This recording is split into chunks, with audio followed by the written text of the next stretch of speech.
Hello, you are listening to the OmniTalk Fast 5, brought to you in partnership with the A&M Consumer and Retail Group, Firework, SPS Commerce, and Resale. All right, let's go to headline number 3. IKEA US announced the launch of As Is Online, a service that allows IKEA family members to browse and reserve gently used products online to pick up and purchase in store. According to an IKEA press release, here's what that means, Chris. For the first time ever, IKEA US customers nationwide can shop As Is products in their local stores from the comfort of their own homes. Ooh. Shop IKEA. Don't have to be in IKEA. Might be the greatest sentence that we've said on this show. That's true. That is kind of my definition of heaven. Yes. So through this service, IKEA hopes that customers will be able to lower their environmental impact by giving discontinued and gently used items a second chance and a second home. In addition, in celebration of Earth Day, IKEA will be offering 25% off all As Is items on April 22nd and 23rd, and also plans to expand the buyback and resale service, which we have previously covered on OmniTalk, to more stores throughout the U.S., including Jacksonville, Las Vegas, New Haven, and Orlando, among others.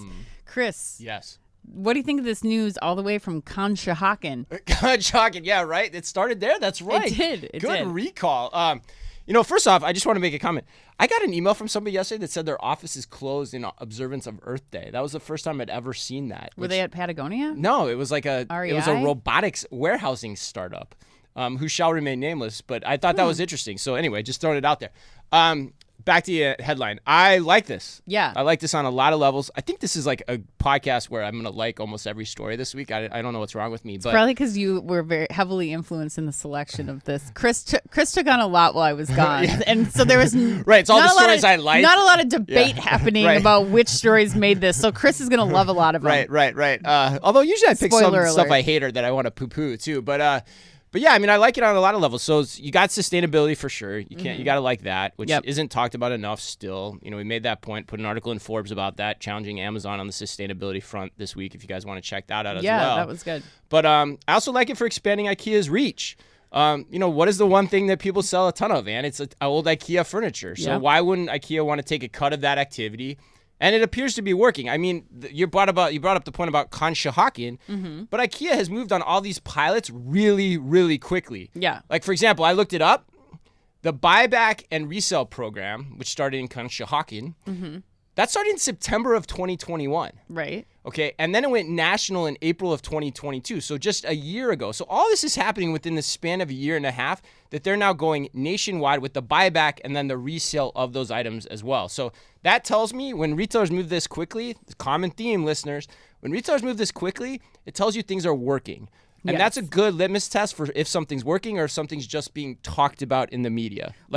Right. And I have to imagine that, you ran stores, Chris, they have a huge floor pad of wasted space dedicated, essentially wasted. It's all treasure hunt as is at the end. This is moving that inventory and not forcing them to take up all that space with all that stuff that's just sitting there, returned things or, as is items. For me, I think the biggest important part about this is that it's driving customers to your store. It's increasing basket size. Probably new customers, too. New customers. It's doing all of the things that, IKEA wasn't doing before that. And I think that for me, it's a great example of how technology is implemented into this resale repurchase funnel and how tech is going to catapult this resale business that's just kind of starting to bubble up. Noelle Sadler, so the CMO of ThredUp, just posted yesterday. They just put out a report, ThredUp did, about how this resale business is going to continue to boom, and it's because of technology getting involved. That resale business would not be as big if it was still hunting and pecking and racing and fighting somebody to lay on that couch so that you can get it before they can get it when the doors open at 10 a.m. That's not something that everybody wants to participate in. But like you said, having my cup of coffee, seeing that couch that I can purchase, it's giving me a reason to come back there time and time again, every day now. If I'm looking for a piece of furniture, I'm coming to IKEA every day, and while I might not find that thing I'm looking for, I'm adding a $2 or $3 or $10 or $25 item more often than I probably would have otherwise. So I think there's so much benefit to this. No, your point about traffic's dead right, Ann. Yeah. Like, because you're getting the customer that's now returning the furniture, Right. which could then get you to purchase more from IKEA, and then you're getting the new customer that wants to shop the discounted furniture too, as opposed to the full price furniture. Right. So it's great.